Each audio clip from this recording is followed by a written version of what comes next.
Okay, hello everyone. How are you today? And welcome to EFE, English for Everyone Indonesia. Selamat bergabung semuanya dan selamat datang juga. Selamat belajar. And today, hari ini, we will study the classifications of matters part 1. Kita akan belajar tentang pengkelompokan benda part 1. Atau mungkin yang kalau di sekolah kita umum dengar dengan sifat-sifat benda. Nah, itu ya, sifat-sifat benda atau the classification of matters. Nah, di sini ya, there are three classification. Ada tiga pengkelompokan. Yang pertama adalah solid. Nah, di sini ya, ada kata solid. Nah, solid itu artinya adalah benda padat ya, solid. Yang kedua ada fluid ya, fluid. Nah, untuk fluid itu artinya benda cair. Ada solid, ada fluid. Dan yang ketiga adalah gas ya, gas. Gas atau gas. Nah, jadi ada tiga teman-teman, solid, fluid, dan juga gas. Nah, itu ya. Nah, kita akan belajar juga ciri-cirinya or the characteristics. Here we have the solid characteristics di sini. They have fixed shapes. Okay, they have fixed shapes atau mereka memiliki bentuk yang tetap. Nah, itu ya, fixed shapes, punya bentuk yang tetap. Yang kedua, they have a fixed volume. Nah, itu ya, they have a fixed volume atau mereka punya volume yang jelas dan tetap. Nah, itu ya. Oke, kalau ditimbang itu selalu sama beratnya. And then number three, nomor tiga, they have high density. They have high density. Nah, di sini artinya mereka memiliki kerapatan yang tinggi. Nah, maksudnya kerapatan yang tinggi itu sulit untuk dibelah atau dibagi-bagi gitu ya. Misalkan untuk meja, nah itu sulit kalau kita mau patahkan atau mau kita pisahkan gitu ya. Itu yang disebut dengan density atau kerapatan. Nah, oke. Dan yang keempat, number four, they can be either flexible or not flexible matters. Nah, itu ya. Mereka itu bisa, kedua-duanya bisa jadi fleksibel, bisa jadi tidak fleksibel juga bendanya. Nah, misalkan untuk yang fleksibel itu like ruler. Ruler atau penggaris. Nah, itu kan bisa fleksibel ya. Atau mungkin rope. Rope atau tali.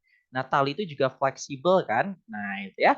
Jadi bisa fleksibel. Nah, kalau yang nggak fleksibel misalkan it can be table. Nah, meja itu nggak fleksibel ya. Or maybe iron atau setrikaan. Nah, itu juga nggak fleksibel. Nah, itu ya teman-teman ya, bisa jadi flexible or not flexible. Nah, itu ya. Dan yang kedua di sini ada fluid. Fluid atau benda cair. Kita lihat di sini, their shapes follow the container. Their shapes follow the container. Nah, jadi bentuknya itu mengikuti container. Container ini artinya wadahnya ya. Bisa gelas, a glass, bisa mangkok, a bowl, atau mungkin bisa botol juga, a bottle. Nah, pasti bentuknya akan mengikuti. Nah, seperti ini ya. Nah, ini bentuknya mengikuti. And then number two, yang kedua, they have a fixed volume. Nah, benda cair itu juga punya volume yang pasti ya. They have a fixed volume. Yang ketiga, they have low density. They have low density. Nah, di sini tidak memiliki atau kerapatannya itu kurang ya. Nah, misalkan air, teman-teman mau misahkan air itu sangat mudah. Nah, itu ya, low density. Yang terakhir adalah they are flexible. Nah, ini ya, they are flexible. Nah, jadi kalau teman-teman tempatkan dimanapun, pasti bentuknya akan berubah. Nah, itu disebut dengan flexible. Nah, itu ya teman-teman ya. Nah, yang ketiga yaitu adalah gas. Gas atau ya kita bisa bilang dengan gas ya. They have no fixed shapes. Mereka nggak punya wujud yang pasti ya. Nah itu they have no fixed shapes. Dan yang kedua, they have no fixed volume. Nah gas itu nggak bisa diketahui jumlah atau volume pastinya. They have no fixed volume. Dan yang ketiga, the third one, they have super low density. They have super low density. Nah, kerapatannya itu sangat kurang. Jadi kalau teman-teman misalkan menembus sebuah gas itu nggak akan kerasa karena memang low density. Tapi kalau air tadi masih kerasa ya kalau teman-teman misalkan kena ombak gitu. Nah, itu masih kerasa. Apalagi kalau solid dilempar batu gitu ya, tambah kerasa ya. Tapi kalau gas ini nggak kerasa sama sekali ya. Maka itu disebut dengan they have super low density. Nah, tidak ada kerapatannya sama sekali ya, super low, sangat rendah. Dan yang terakhir, they are super flexible. Nah, mereka tuh sangat-sangat fleksibel ya. Mau ditaruh dimanapun, the shape will follow. Nah, itu ya bentuknya pasti akan mengikuti. So these are three classification of matters in English. Inilah ketiga klasifikasi bentuk atau benda dalam bahasa Inggris. Solid, fluid, dan juga gas. Oke, nah saya rasa sudah paham semuanya ya teman-teman. Nanti kalau misalkan masih bingung, you can replay the video or ask your coach. Nah, kalau gitu kita langsung aja ke soal latihannya. So, look at this one everyone. Tugasnya adalah please mention things. Tolong sebutkan benda-benda based berdasarkan on the classification.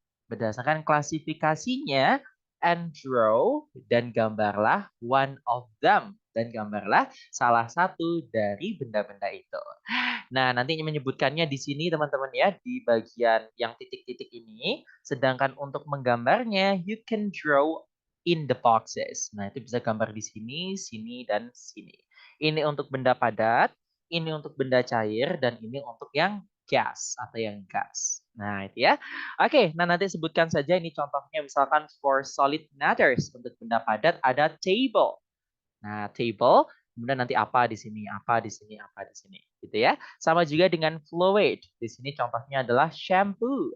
Nah, shampoo itu fluid. Nah, contohnya apa di sini, yang lainnya apa di sini dan di sini. Dan yang terakhir adalah gas atau benda berbentuk gas. Nah, misalkan apa itu? Perfume. Nah, perfume itu bentuknya gas ya, wangi-wangian itu bentuknya gas. Oke, jadi teman-teman boleh isi ya. You can just fill the answers correctly. Habis itu digambar di sini. Ya teman-teman ya. Oke, then so I think that's all. Itu saja. And thank you so much everyone. Keep up the spirit of learning English. Tetap jaga semangat belajar bahasa Inggris. And see you everyone.